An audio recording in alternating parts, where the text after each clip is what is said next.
Recording in progress. All right, everybody, away we go. Welcome to today's call. It is Wednesday, September 24th of 2025, and this is the Profitable Real Estate Agent Plan call.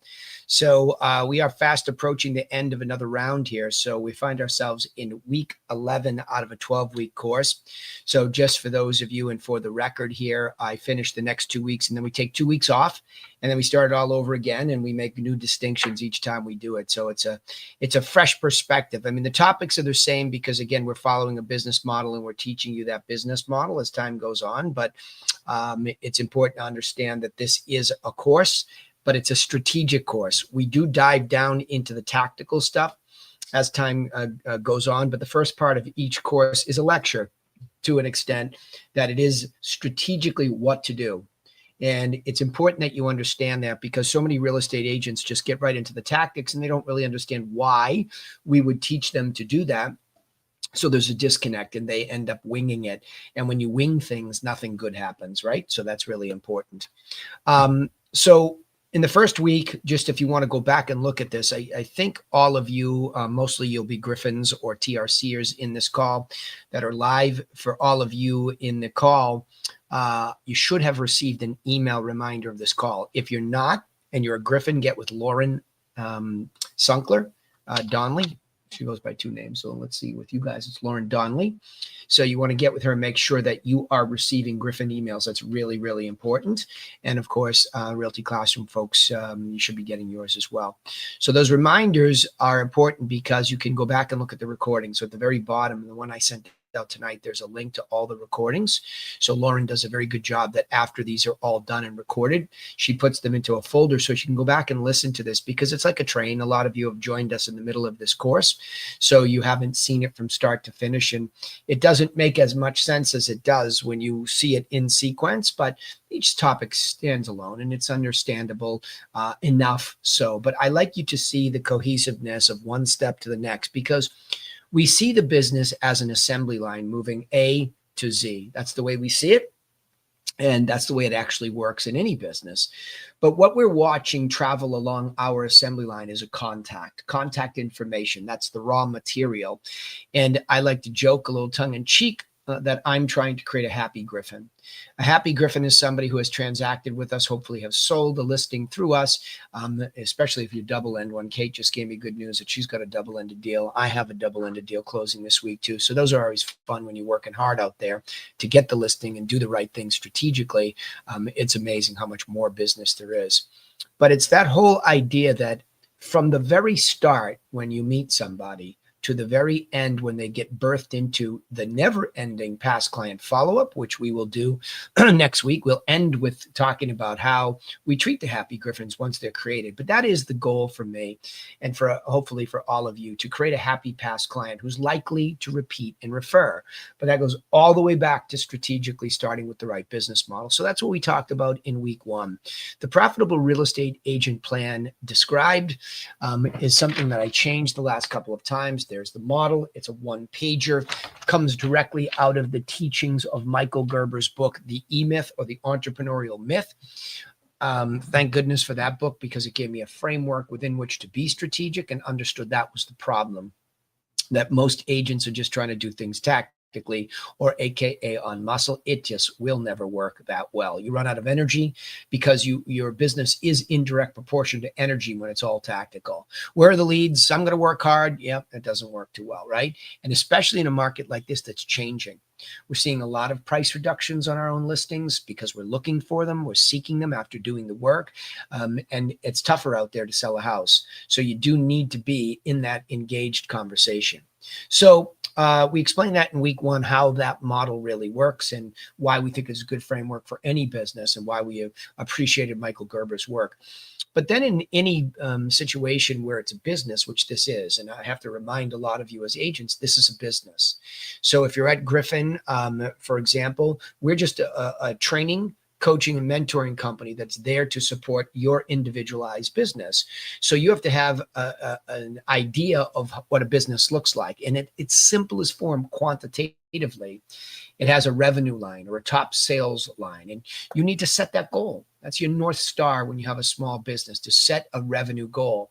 And we go through that in a lot of tactical detail too on that call too. So yes, it's strategic to have that North Star and to set it out there for gross commissions. But then there are some how-tos that we expect if you're a Griffin or a TRC, or you've absolutely already implemented. In other words, if you're on this call and you do not have a GCI goal tracker filled out, stop and get that done, right?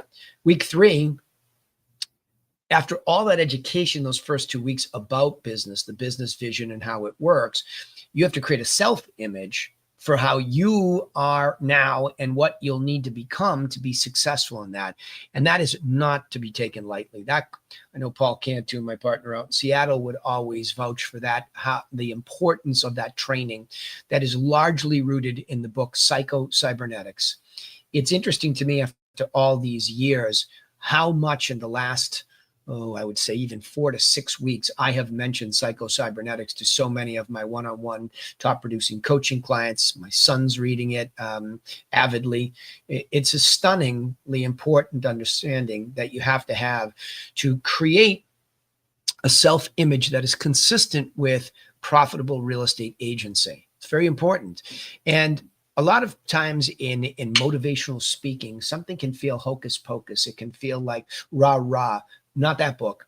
That book is extremely specific about how to program your self-image to be consistent with success. And the challenge is we all come into small business without that. It doesn't exist. In fact, we're so clouded in the way that we see things that we end up with a dose of what Napoleon Hill called inaccurate thinking. And that's one of the 17 laws of success discussed in Napoleon Hill's book, A Law of Success. He also wrote Think and Grow Rich, which is wonderful. But Law of Success is this biblically thick book that he put together all of the attributes or the virtues of what it takes to be successful by studying some of the greatest minds of the Industrial Revolution. And he came up with quite a book. And in there is accurate thinking being one of those. So that combination of the concept of that law from Hill's work and then going into how it always drives me crazy when people didn't tell me how to do something. You're eager and you're learning, and that's why we do this course here, to just go over what to do and how to do it, what to do and how to do it, right? So many people on the internet say, well, you should do this, and then they have no clue how to do it, or they don't tell you because they want to upsell you. This is all free, and you should do exactly what I tell you to do. Why? Because I do this every day, and I sell houses. One of the hazards of having me as a coach, I joke with everybody, is that you might catch me sitting in my car like they did today because I was running a broker open house fresh off of a price reduction sitting there, right? So it's important that you see that somebody's guiding you who actually does the job, because there is a specific way the world really works and not the way perceptually trainers and coaches think it works. Huge chasm between those two places, right? So that mindset is everything. Week 4 content. You need to know what content matters, because we get that we get confused between the difference between content marketing and social media marketing. And we talk about how social media marketing is a platform upon which you put the right content. But if you do not start with understanding content, and then you don't understand how important it is to produce physical content, we've drowned ourselves in digital only to find out that moved us further away from real human beings and took us really out of what was always old school physical marketing. And so little of it's being done, but yet it is so powerful. I'll make an argument. I've been doing this for 26 years. Physical content delivered to the right seller and the right buyer at the right time is more powerful than anything digitally I've ever done. And I say that like pounding the table saying that, okay? And because I do this, again, every day. If it was digital, I'd be all over digital. In fact, I used to do 3 podcasts. I stopped them. I only do this course now, and I do my market updates, because that's the content that I found to be most effective. And yes, I use digital for that, but all of that's also in its physical form. So that starts to really round out what makes us unique when we study like this, right? Is that we have a unique way of presenting the right content in the right order. I'll never forget a great speaker by the name of Nito Cubain, who was the chairman of Great Harvest Bread Company and also the president at High Point University in Carolina. And he talked about finding the right professional who had put the right information in the right order. And I can see him on stage like it's yesterday. It just boom, went right through my soul. And he was right. And so we've worked very hard over the years to try to find out, number one, what is the right content? What is the right order? And then we have to, of course, put that together in a unique way. And that's why I say physical packages these days with cover letters and things like that are just so unique. It's wild. It's wild to say that what is very standard in marketing is unique today, but it is. But that doesn't mean after all that work that you're just going to run out and give this to anybody and it's going to be a miracle and it's just going to work for you. Don't be naive. I'll say that a lot in here. I see a lot of you learn a little bit and you go out and it doesn't work and you're crestfallen that it didn't work. Well, that's just naivete, because the part of this is that you have to match the right content with the right person. And so we got into Avatar in week 6. What is an ideal customer? And really it should say what's an ideal contact, but in learning so much from marketers, they always use the word customer. I'll use contact because, like I said, I believe contact information running through your business is the raw material. And there are certain demographics that it takes to be profitable. We talked about those. And, because I'm so heavily teaching you to try to learn how to get listings at or above the median in the geography within which you want to do business, first and foremost. Yes, of course, buyers are great. A lot of you are using my listings to do open houses, etc. But the idea is you really, really want to make sure you learn how to get listings from these people. But so what if somebody's expired, for sale by owner, probate where somebody's passed, or you get referred? If that person doesn't have true psychographics, then they're not an ideal avatar. And what's that mean? Well, we go over a lot of the scripting in the following week where we talk about questions that ask after we make an offer of the unique selling proposition information package. There's an exchange or not. Some people just say, nope, go away. My plans change. I have an agent. No problem. I'll take you off the list. But some say yes. And when they say yes, there's an exchange and there's a law of reciprocity in that exchange. And they open themselves up to at least discuss a little bit more with you, unless, of course, they're in a hurry. And then you have to be really skilled over the phone. But if you're door knocking like Danielle found out, you can gain a greater control over what you say, how you say it, and there's no time to overthink. So you're going to find out very quickly that by giving something first in a marketing sense, in a unique way, allows you to take what you need to know. Why are you selling? Why are you buying? And to help them clarify that why, because most people can more generically articulate the why, but to really help them figure out their timing, you don't say when, because that's too generic and it doesn't cut to the chase inside the mind. You say on a scale of 1 to 10, how motivated are you right now? So you can try to figure out what time and when they will be a 9 to 10 to take this action step. So what you're doing is you're trying to set up the next offer. And I think that's why it's very important when it comes to Avatar, understanding that that's a must. If those things don't exist in people, then your offers are going to fall flat. And it's not going to be necessarily the way you said it or that you screwed up the scripting or whatever. It might just be that you don't have a good market to message match, meaning the marketplace is the avatar, the person. Your message is, I'd love to give you some information to help you sell your house. And it's not a match. It's okay. That happens. Even if somebody's tried before and their plans have changed. So the words that we use to influence those people, another wonderful book. The great news is there's just so many simple books that help me build this strategic plan for you. And you should read them yourself too. So when I mention them, you should go and seek them out. Okay. I think I have them up here. I'll run through those when I get to the point 11 here. But those scripts really matter. And it's amazing to me how many people will tweak me or they'll cut corners or they'll say, I never said that. Well, then this isn't for you. Because when you develop a system in any business, if it's a Starbucks, if it's a McDonald's, if it's a Chick-fil-A, whatever it might be, the companies that do the best job, and oftentimes you see it in food because there's such a repetitiveness in retail that you can really refine things and systematize it. But sometimes in service, it doesn't translate so smoothly. We don't really, and especially real estate where you don't do as many transactions. I mean, the coffee shop downstairs sells $7,000 worth of coffee and croissants, in a day. Well, that's a lot of transactions, right? Whereas we might have to wait a month, to do a big transaction, but that might be $23,000, might be $50,000. We don't know until we focus, right? So how you say what you say to those people matters. Simply to create interest in you. So many people want to believe that they're skimming cream off the top, that they can magically go onto the internet, get a lead, and the next thing you know, that lead turns into a client. And that's just not the way it works. There are steps and stages. And in the business model, yes, a lot of that, by the way, in the beginning, we described the business model, then we described the strategic marketing to be prepared before we even do it. Then we get into some of the tactical marketing, like the scripts and what to do there. But then we get into conversion. And the conversion module is very critical in any business. As you get rid of pieces of steel or whatever that aren't going to go in the final product, we're getting rid of contact information that's not avatar, and it's just not going to fit. So you're cleansing as you go. And what you're creating as you cleanse the leads that you decide you're after is you're creating a prospect. Now, the contact is still the same thing. It's contact information. That's why it's easy to imagine just contact information flowing along. And a fully formed contact is what you're always after. The sooner you can get fully formed contact, the better. What that means is a full name of both and all decision makers, by the way.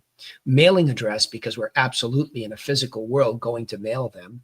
A digital address, so we can email them. And a phone number, so that we can text and call them. So that gives us multiple media upon which we can talk to them and convert them.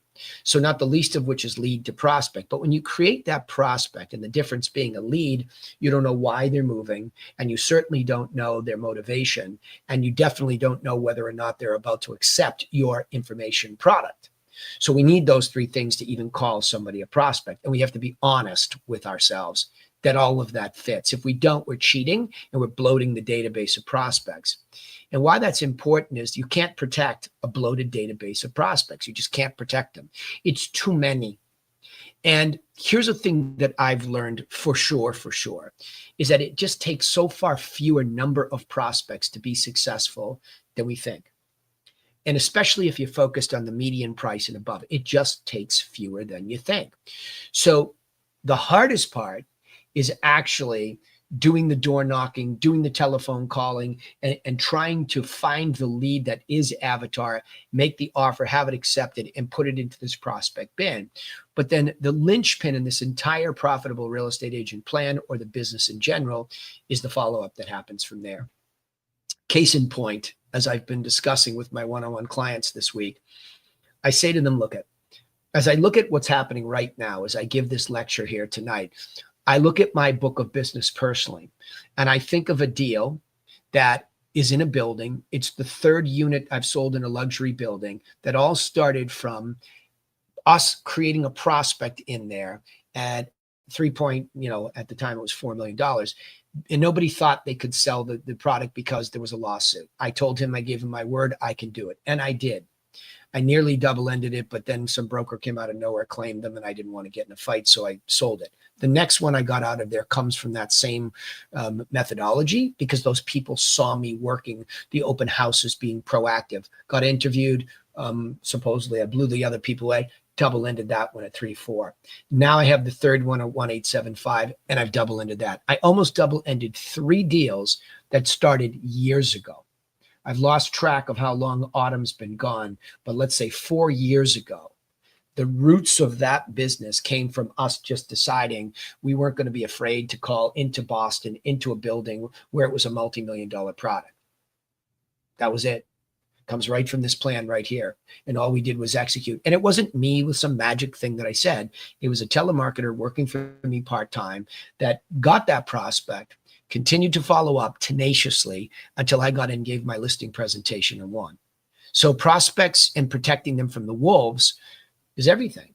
See, if you've ever heard people say, oh, that buyers are liars, what a disgusting line that is. It's just so disgusting. It's so self-defeating, because what that means to me is you just didn't do a good enough job of prospecting them to begin with, making sure that there was a why, a motivation, and they were engaging you. Just because somebody has a why, you meet somebody at an open house, for example, and you have a good meeting with them, but they don't engage your content and they don't allow you to follow up. That's not a prospect. But the other prospect that's worse is your own neglect. Most of you following a course like this will absolutely get the names and contact information of people that are good prospects for you. But you're ill prepared. Like, for example, my Griffin agents that have done open houses, at my open houses, you're late to them. You're not there on time. The lights aren't on. You're discombobulated. By the way, I've done all those things. Okay. So this is not a chastisement, but to be ready to say, I'm going to be in a live situation where I can prospect maybe multiple people that are walking through the door and they're expressing interest in this product. Am I ready with an introductory, right? To capture their information? Am I ready with the offer of the brochure? Am I then ready to tell them a little bit about the house? Am I then ready to see if they have an agent? Am I then ready to engage them, to educate them some more? You just have to be ready. Everything's about being ready. There is no shortage of business. You hear me say this? There is no shortage of business. If you just look at the billions and trillions of dollars every year that get transacted in Canada, United States, Mexico, et cetera, it's an enormity, right? And you don't need that much of it to hit that financial goal we talked about early in the process. You don't need that much.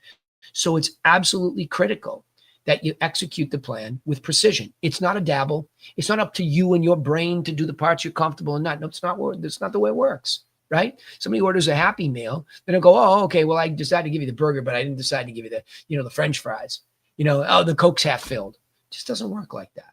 So you have to understand those prospects, once prospected with a package of information, that information needs to continue to flow. Your follow-up needs to continue to flow, not to be a pest, not to be the person that says, are you ready yet? Are you ready yet? Are you ready yet? Which, by the way, is why I believe that is the pandemic in this industry. Nobody has a strategy nor the tactics to follow up properly, to not over pursue prospects. Dan Kennedy, who I got some indirect and some direct mentoring from over the years, had a great line: prospects pursued, run away. You have to magnetize people into you, and you do that by starting off correctly, giving them right information, magnetizing them in, and then continuing to deliver it. You can't just do a one-off delivery of information and be unique in that moment. You're simply setting a way of being unique up, right? You're setting that way up. And it's still surprising to me. I have a $3.2 million beautiful signature property in my town. It has a lighthouse and everything. If you want to go see it, it's a cool property, thegriffin.co. You can see it there. And they're just stunned. And he, by the way, is the former CEO or CFO, I can't remember, of Sara Lee Brands, the sneaker. Who did Sara Lee own? I can't remember, it was not Saucony, but they owned a consumer brand, and he had a lot of ideas about marketing. And I'm telling you, he's stunned when I told him about open houses. He's stunned. He and his wife are like, nobody ever did this before. So what's weird is everybody's just gotten lazy in explaining to this. And that's what client cares about, actually executing the plan.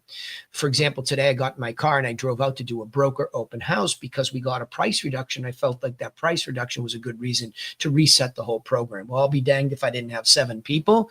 And I was thinking today, left an open house sign out there, and I'll be danged if one of the neighbors didn't come in, who's thinking about downsizing. Very sharp guy. Then we start talking about Boston. He's like, oh my gosh, tell me about that listing you have up there in Somerville where I'm from.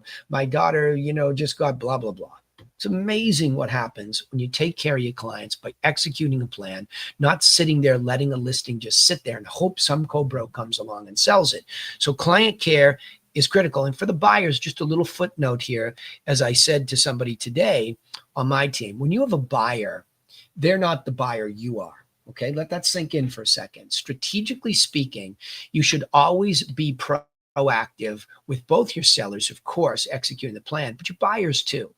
There's so much angst about buyer-client contracts that everybody's more contented on trying to figure out how to get somebody to sign a buyer-client contract instead of actually demonstrating to that buyer how proactively, aggressive you will be and hunting them down the best deal. A lot of these people are working during the day. They don't have the time you do. Don't sit at your laptop, get in your car, drive by, take pictures of hot properties as they come on that you think that person would like. Be way out in front of them. I told one of my agents that today, who brought me an offer that's not going to be high enough on my listing. I said, listen, you got to beat them to these things. He says, oh yeah, they make it so easy. They drive by. I said, you didn't beat them there. You don't really have a firm commitment from them. They will cheat on you in the heat of the moment.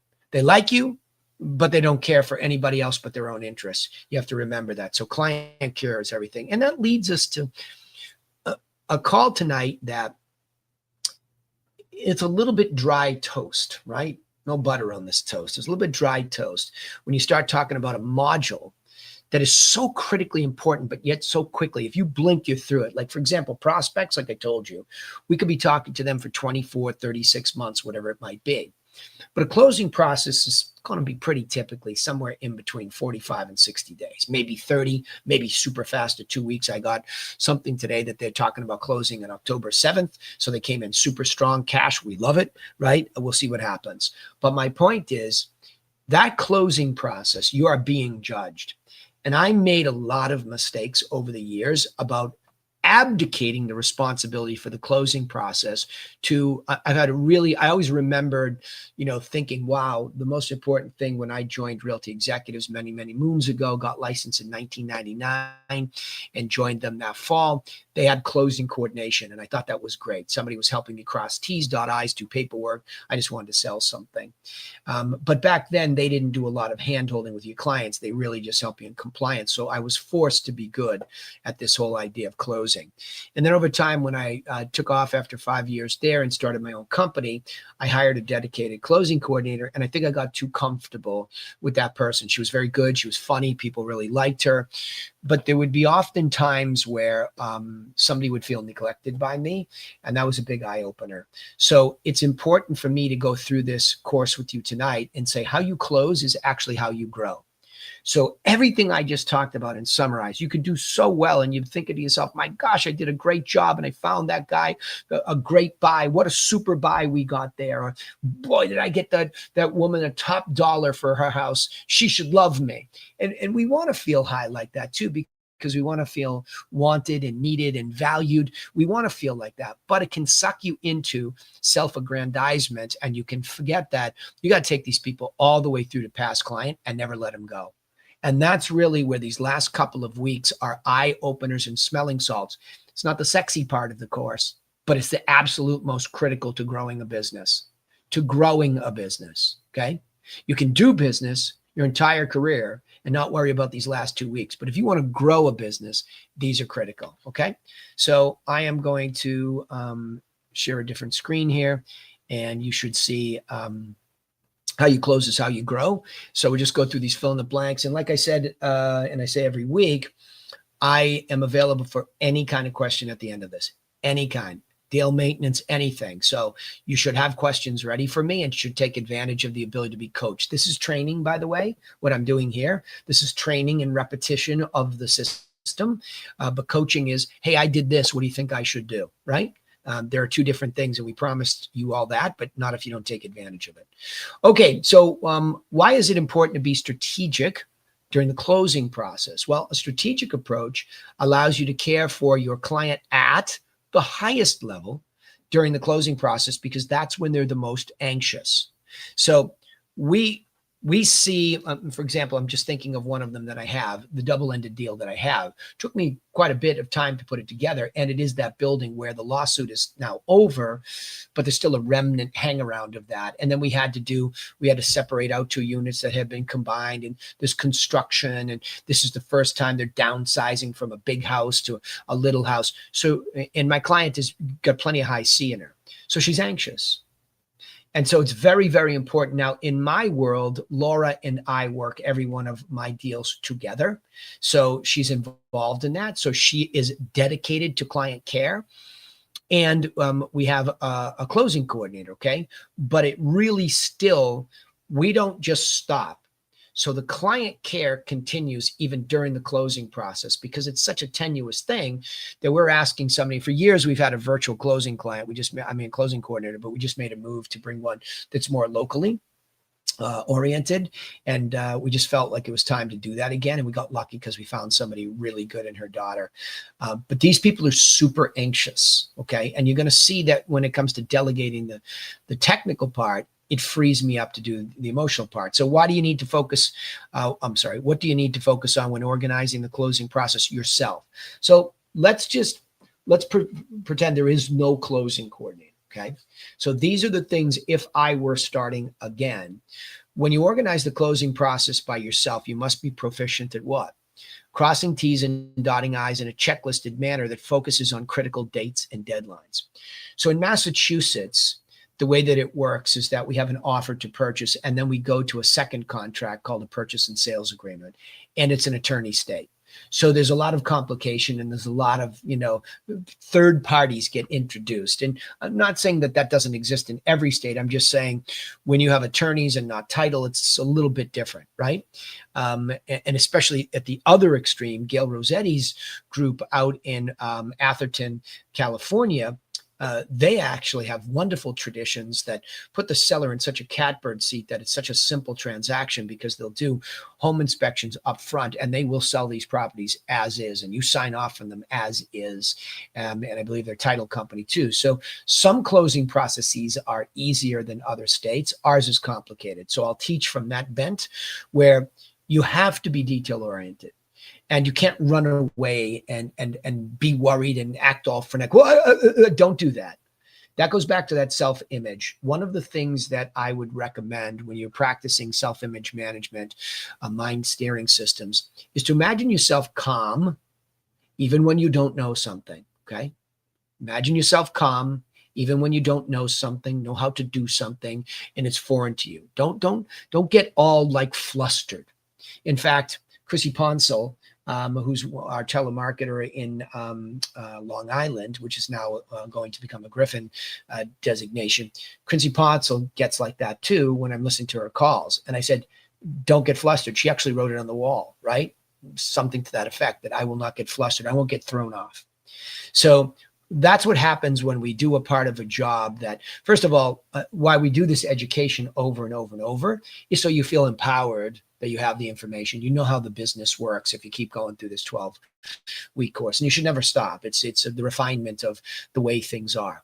But when you get to a piece of it you don't like, but it's still necessary, like the closing process, you have to think about these critical dates and deadlines. A lot of agents will just rush to fill out an offer, and they really won't think through the logic of it.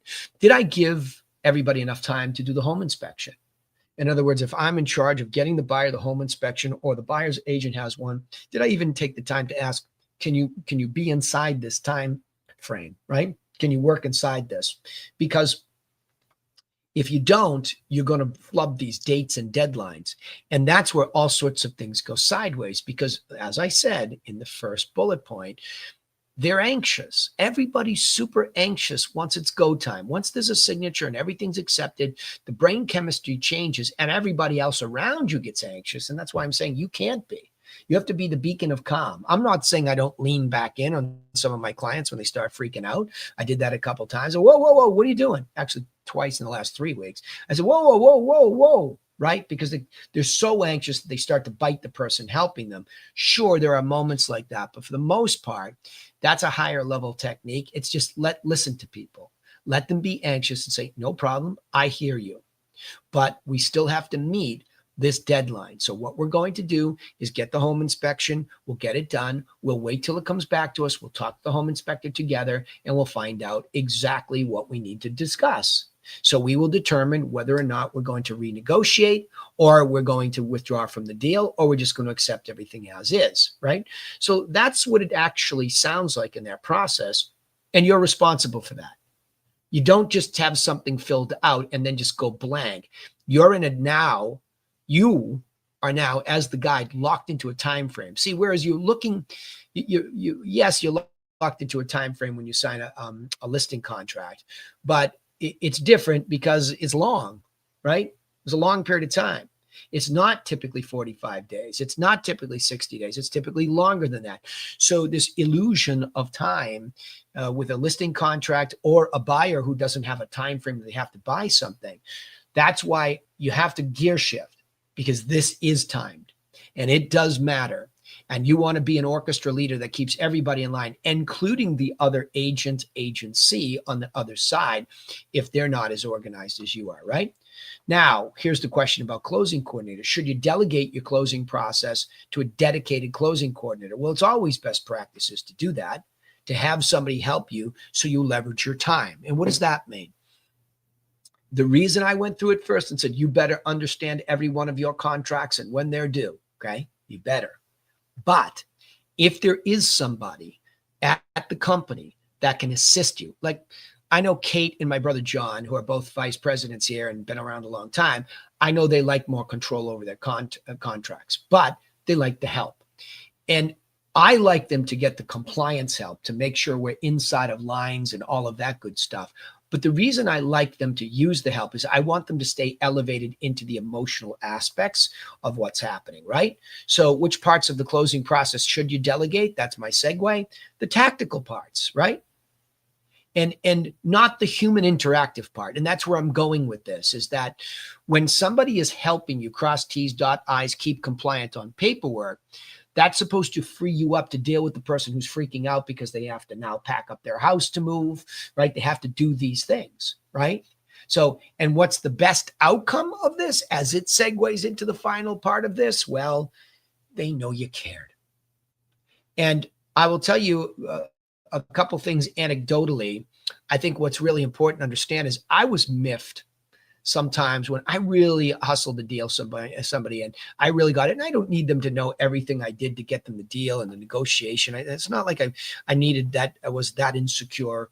We're all insecure. Everybody wants a pat in the back, but I wasn't like looking to say, hey, look at how great I am. I was just so excited that they got something. And they're like, yeah, I never heard from you during the closing process. I'm like, what? I couldn't believe it. And I'm like, well, Janice was there. Yeah, but you abandoned me. So now I will tell you, a lot of those people that felt that way were buying houses that were much less than the median price. So I became aware there were a couple things wrong. Me, full responsibility. I wasn't crossing T's and dotting I's, and I wasn't recognizing that avatar was much more financially fragile, because the negative quip that would go with that, it was, oh, you get $8,000 and didn't care, or whatever it was, right? I'm like, oh my gosh. Like they had no idea how business works. Like I took $8,000 and put it in my pocket and went to Puerto Rico for a trip, right? So, but you can't get mad at the way the world works. You have to make your adjustments. So one was, okay, I'm not dealing with people like that, but I do have to get better at this, right? So I started to realize that's not good, because that person is not likely to repeat and refer. And my pro tip to you all is an excellent process in the closing sets you up for this happy past client. That's where I got the concept from. My goal was to never let that happen again, no matter how difficult this was. And by the way, in Fred Reichheld's book, The Ultimate Question 2.0 now is what it's called. That's where that framework of 1 to 10 comes from. So we use it in all of our scripts because it turns out to be an incredibly probing question that allows the subconscious mind to get a quick answer. So I love it for that. But in its true context, it was how likely on a scale of 1 to 10 are you likely to refer us? That's what Fred's book is about. And so if somebody was a 9 to 10, that's called a net promoter. So he referred to it as a net promoter score. The person who ranks their satisfaction with you at 9 to 10 is likely to refer you, likely to repeat with you. They might even become raving fans at the 10, right? Meaning they'll go out of their way. Right beneath that is a neutral category of 7 to 8. If somebody says 7 to 8, they're neutral. Like, it was okay. Yeah, I got the house I wanted, and I'm whatever, right? It's sort of a whatever. 1 to 6 is a net detractor. They're likely to be the ones that go on Google review and slam you for the thing that you neglected them on.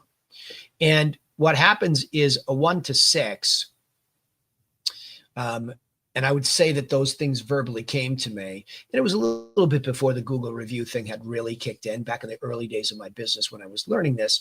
I would tell you that those were 1s to 6s. And so I think probably in my business immaturity, there were many of them like, oh, F that person, I'm whatever, right? And that wasn't right, because 1 to 6, you're supposed to pick up and learn from those people. Hey, listen, I heard you a little upset. Talk to me, right? Talk to me. Tell them I'm always trying to get better. And what you're trying to do with the 1 to 6 is bring them up into 7, 8 to at least neutralize them. At 7 to 8, there might be just a little bit of something that you needed to finish up with them post-closing that makes them feel more like a 9 to 10, right? And so a lot of what we do too, as part of this as well, is we use gift in our marketing everywhere. So here we go back all the way to the strategy of the course, that in the marketing thing, everything starts with a gift. So the gift of information, the gift of insight, and actual physical gifts when appropriately timed. So when we get a new listing, we reward good behavior. So when we get a new listing, we send it out. We send out a box of brownies to people, right? We've switched to chocolates now, but I'm going to see if I can show you something here, because this pulls together as we get ready for the last week next week. This pulls together the validation for you, how this all works. And I really want to show this to you if I can, rather than tell you about it, because it just happened today. So it's a validation for how everything works. Let me just open up the correct email and then I'm going to show it to you. And then we'll go into Q&A. So get your questions ready.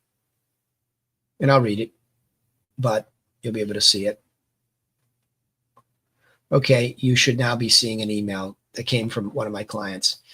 How did you know? What's that? It's not up yet. Okay. You don't see this? You don't see an email? Still see the pro tips. All right, that's good. Let's see. Okay, it's on Google. So, I mean, it's on YouTube. So let me see what happened here. Bear with me.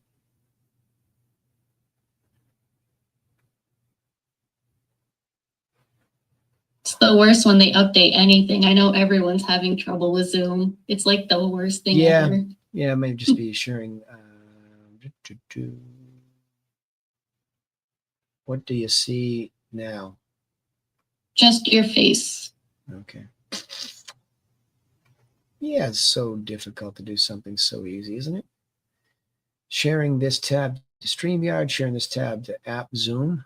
Okay. Everybody else see the same thing? You see my face? You don't see this?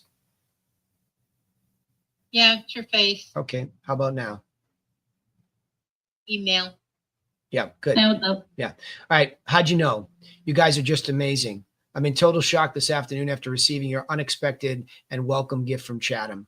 While we are both very grateful for your thoughtfulness and kindness, I'm especially thrilled because I heard so much about them and haven't had them before. Plus, if I ever want chocolates, they have to be good ones. You are not only great realtors and know your business, you're thoughtful and caring. It was a stroke of luck that it was you who got us this house back then and will now help us sell it and hopefully buy a condo. And we feel safe in your hands, even before the chocolates. Thank you again. So this just came in 2 hours ago. So it's always nice to be able to provide you proof that what I'm saying to you has taken me a long time to understand, because I've made every single mistake. Every mistake on how I treated people. I got too transactional, got high on myself that, and some people would still love me for having, helped them move, but it's how you treat them in a human way. You have to bring humanity into a business that is very emotional, very transactional. And this is the nice benefit of that.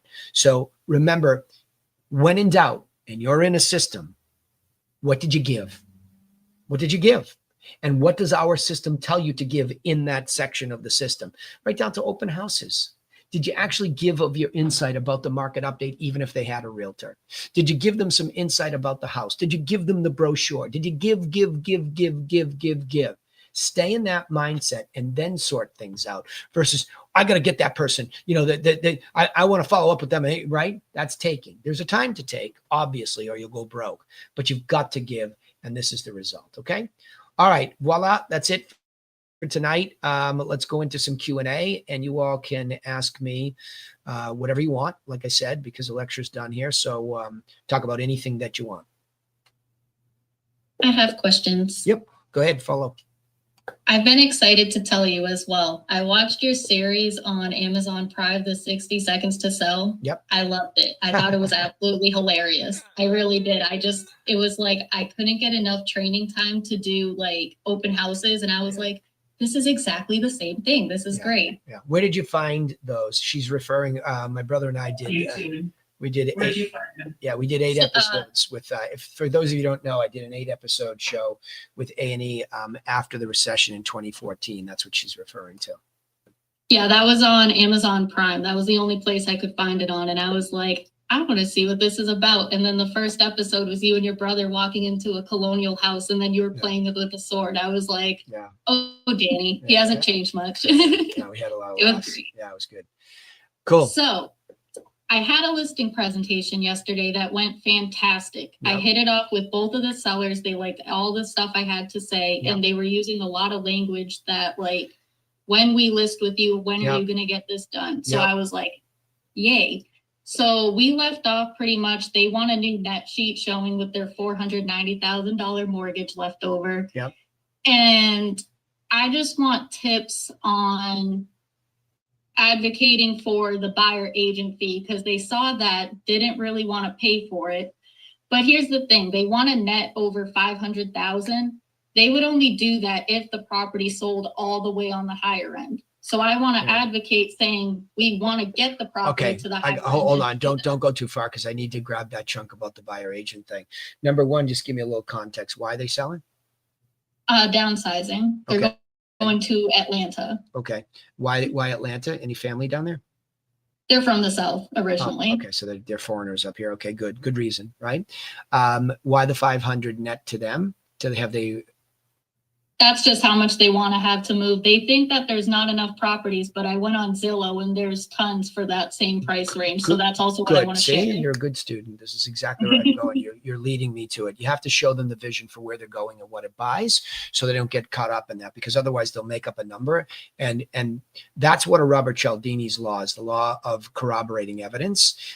They'll only look to corroborate that they need 500 if you don't show them a reason why that doesn't make sense. You need to give them evidence. So it sounds like you're on top of that. That's good.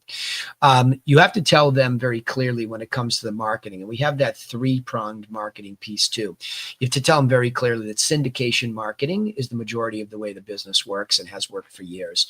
In other words, somewhere around 88% of the deals are done one brokerage to the next, no matter how big or small a brokerage is. It's just the phenomenon of the business. So you have to offer that compensation.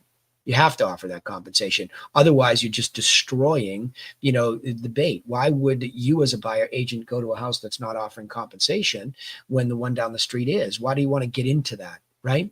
And that's what all this nonsense about buyer agency has become. It's nonsense. It's offering compensation to a buyer's agent to help make a market in it is like Wall Street 101. I mean, what do you think? The buyer and the seller, market makers don't both make money? It's absurd, right? We're middle people. We pull people together. And if there's not a clear offer of compensation, you're causing them angst and they won't come. So you've hurt the marketing.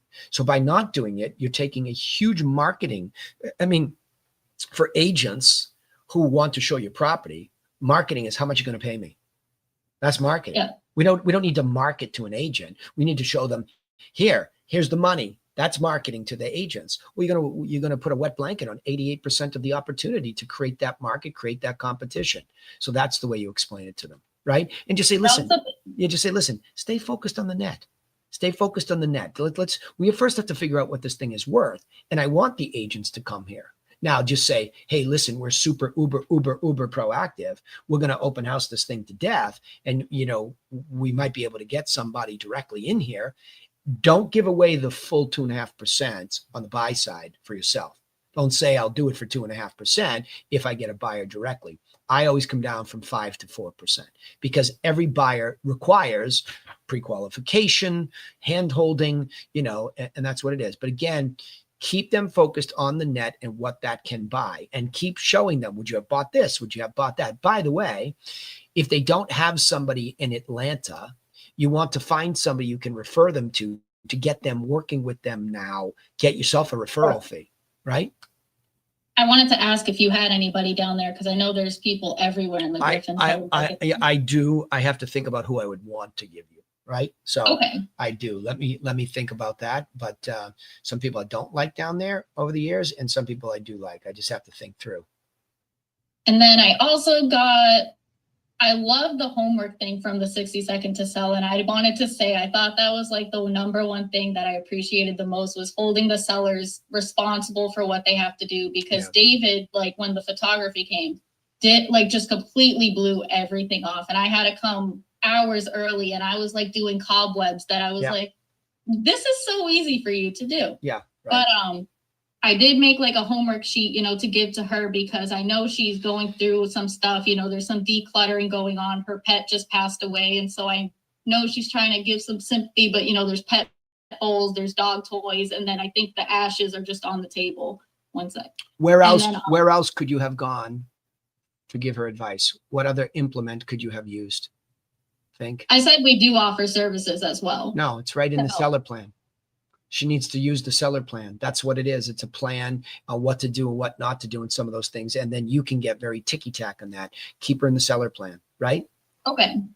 It's an asset. And then I wrote down like all my questions on a paper because I did not want to miss it at all. Yeah. And I just wanted to let you know, because David wanted me to keep everyone on the same page, so I wouldn't feel right not telling you.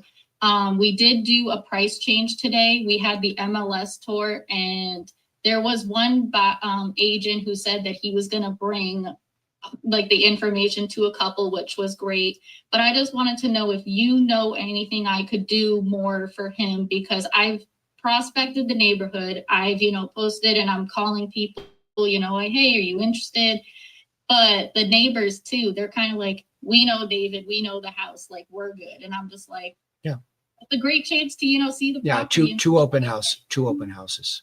Okay. Every weekend, 2 open houses, one on Saturday, one on Sunday, maybe in Friday. It just, there right now, the open house is by far and away the most effective thing. It's stunning to me how effective it is, because I've been doing it for so long and I've been a believer in it for so long, but I'm just stunned at, how effective it is right now. I just can't believe how few people, and as the market gets tougher, agents are falling by the wayside. So even fewer of them are showing up to open houses. So I don't have a better piece of advice. You're doing all the right other things, which is great. Like the broker tour, calling around the neighborhood. But the fastest path to getting somebody through the house is, number one, pricing it right. And number two, making sure it's available to be seen. And that's an open house. And to book them, like mine are already booked for this weekend. Yesterday, right? So we have that time to let them mature into the marketplace going into the weekend, so that people have time to make an intentional plan to come see it. I just remembered, and I was going to let you go because I did get some text messages from David, and I know this is not like a call, like the phone call coaching. Can I just send it to you through text, or should I read it? Because it was a little weird. Well, everything with David's weird. So go ahead. This one was like a little extra weird, because I really had to use ChatGPT to be like my savior, because I didn't even know how to respond. Go ahead. But I said, we were talking about the price change. I had to have him sign the form, and he was arguing with me saying, I'm not doing it. It doesn't say the commission will be lowered to 4%. I told him he was protected, so he was thanking me. And then he went from that to, did you ask for rain? All wet here now. And so I just replied, haha, yes, looks like I did. Forecast says we're in for rain the next 3 days straight. At least it'll give buyers a chance to see how cozy the house feels this weather. And he said, oh, now you want cozy too. Women, ... give them an inch. Yeah, I don't know how that he meant by that. He's weird. Like, you already know he's weird. And so I need to know if it gets sexualized at all. Okay. Yeah, so you have to, my job is to protect you there. So, that's just goofy. It's not sexualized, but if anything gets, odd, I need to know immediately. Right. Yeah. I just redirected, and I just said, cozy sells, David. Buyers love picturing themselves warm and comfortable inside when it's pouring outside. Rainy weekends can actually be great for showings. It makes the house feel even more inviting. Yeah. And then he said, oh, sure. Candlelight dinner is next. Grumpy old guy here, ain't doing it. And so I just said, reminder, it's my job to take the stress from selling the house on you. And he just said, I'm picking on you. And yeah. I was like, yeah, well, I think he appreciates you. In a healthy way, he appreciates your hustle and your work, and he's lonely. Okay, because I didn't want to take it personal, because I was like, he has issues. I don't know if he's just trying to be funny, and I think his humor is just a little. No, he's First of all, you're a lot younger than him, so his humor is lost on you a little bit, but he's just a lonely guy. That's why he talks so much. That's why you and I were there so long that night, because I had to give him the thing, like he had to get it out, right? And he talked about all the, the planes and things like that. So yeah. Okay, I just wanted to check, because I was like, I don't know. If you get uncomfortable feeling, in the house or something, I need to know that. Okay, never in the house. It's so Yep. that was just the one time. Yeah, I it's was like, just, "That's weird." it's silly stuff. Good. Thank you. Good job. What else? Questions from anybody else? Rohan? So, Yeah. so Danny, like you said, you sent a box of chocolates Yes. to someone, and he said it that I like you before you send me the chocolate. So Yes. that means he's already Yes. chocolate is just an addition to Correct. right. So as a new agent like me, like so I think everyone has some favorite agents.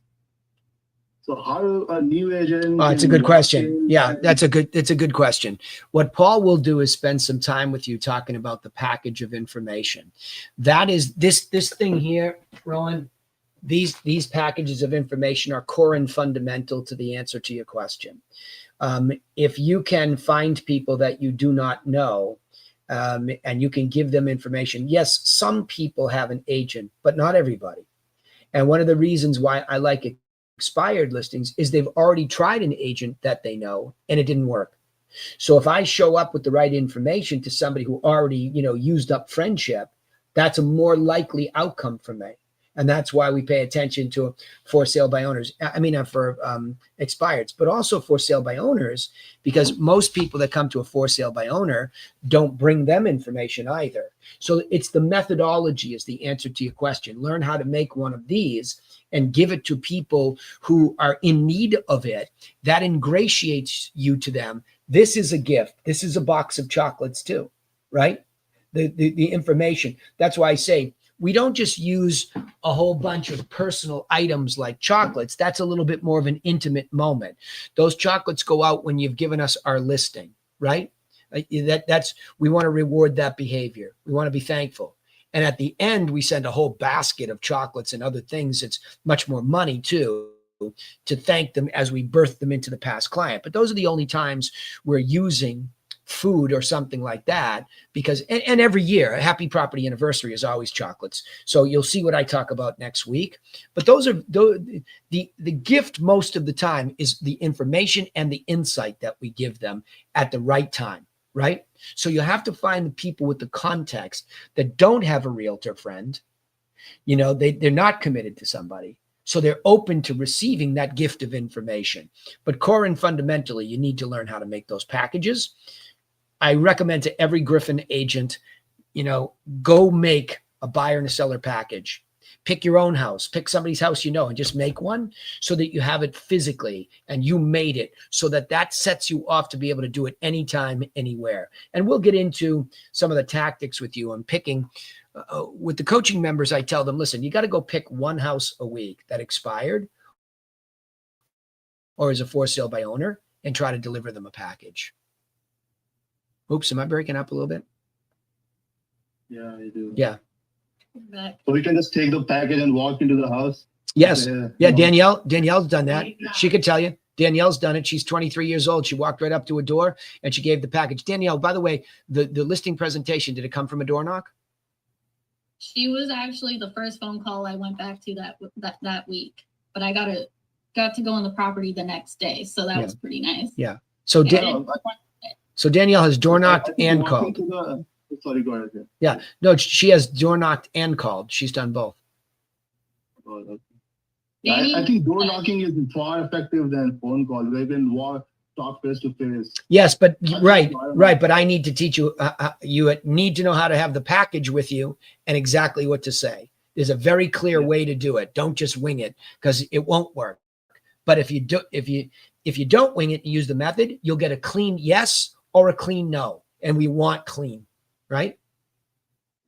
But we'll work on that. I'm glad you're interested. That's good. Okay, I'm at 8:00. Anything I can answer real quick? Danny, I have a dumb question. Christine, you always say that. I'm not going to let you say that again. All right. You haven't had a dumb question since you came here. Go ahead. Well, my question is this. You're always talking about the buyer agreement. Yeah. But I never really know, at what point do you actually do that with a buyer? I personally, I personally do it when, who's mentoring you again? Is it Kate? Talk to Kate about when she does it. Okay. Yeah, ask her, just get her opinion on that. But because Laura, you could ask Kate's opinion and Laura's opinion, right? Oh, Because okay. I really only want to do it when it's necessary, when it's required by law or, MLS rules. Okay. Yep. All right. Thank Super question though. All right, what else? Wendy, what do we got? Anything? Okay. Just one. Oh. So how often you get the expired listing? Oh, The house, is it yeah. very common or? Oh yeah, they're right now they'll be very common. In Seattle, it's been slow, but they're starting to pick up again. Paul will go over. That's a good thing for you guys. I know you had your meeting last night, but that's a good thing to go over next meeting with Paul and really dig into that MLS and look at those stats, how often they're coming. They're coming plenty regularly now, where we are. So they'll pick up there. There's always some, Rowan. There's always some. Always, even when it's slow. Not as many when it's slow, but they're always there. Yeah. Wendy, you good? I'm good. Plugging along. All right. All right. Yep. Don't be a stranger with questions for me. Shoot me a text when you need me. Okay. Will do. Thank you. Good. All right, gang. I've got to go. Appreciate you being here tonight. Bravo. Danielle, you are the 5 gold star student. Keep rocking on, sister. You're paving the way for everybody. Fire that you put under it really is. Yeah. Or Well, the cow. What is it? The prongs with the cow. yeah. I know. I have to go back and watch those episodes too. I did some crazy things. I'm dressed up in some wings somewhere too on Valentine's Day. So yeah, we got crazy at that show. My brother. That was hilarious. I didn't even know it was your brother because Yeah. you guys weren't like identical. But then I would look away and I was like, "Who's talking right now?" Yeah. And it was your. I was like, "What the heck?" You have It to was see. just super Yeah, good. we did. I'll leave you with this. We did an episode in Newburyport, which has beautiful historical buildings and gas lamps and everything. They have an historic district up there. Well, that dummy comes in drunk for the episode that day, and they had him dress up in this. Oh God, it was like. It was almost like a colonial outfit. And so he looked like the guy on the Lucky Charms box. And so that's what he was doing. I mean, it was ridiculous. He owned up to it though. He Oh, yeah. kept his word for Oh, the yeah. deal because the promise was if they had a pink room upstairs that he would have to, or if they didn't paint it because it Yeah. didn't do any work. And I was just like, that's hilarious. John missed his calling. He should have been a stand-up comic. All we did was laugh. It was a lot of work to do it, but it was fascinating. And a lot of the techniques with scripting and how to present and all that came from that because we were working with incredibly. They spent $261,000 an episode to produce that. So there were 8 episodes, and it was an interesting experience to see, from camera and all that stuff. Obviously, I'm a little bit of a ringer because of all that stuff, but it's not rocket science. And the way they do it is they had a system. Every one of those episodes is a system, just like this. It was exactly the same as you are now. It was just auctions. Yeah. That was the only thing different. In the So scripting, when you see our scripting and I say beat 1, beat 2, beat 3, that's what a TV show is. We had X number of beats. Beat 1 would be, what's going on here? This place is a mess and these people have to sell. And the beat 2 would be like, hey, you got to clean this place up and you get a deadline. And B, to see the drama of the beat 3 would be the drama of the auction. And our guy, Johnny, who's from the Cape, by the way, Johnny would do the auction and there'd be all this tension. And then there'd be, beat 4 was the happy ending. Everything works out. Right. So, what's crazy is I was going to ask, do you only use John Terrio? Because I actually knew him. I searched him. I was like, I know that man. That was my friend's father growing up. And I was like, that's where we do. Yeah. There was a lot of familiar faces. Yeah. Well, John was a friend for a long time. I knew he was an auctioneer and he fit the bill. John looks, big ruddy Irish guy, doing an auction. How does it get better than that, Right. So good. All right, gang, I got to go. Have a good night. Bye.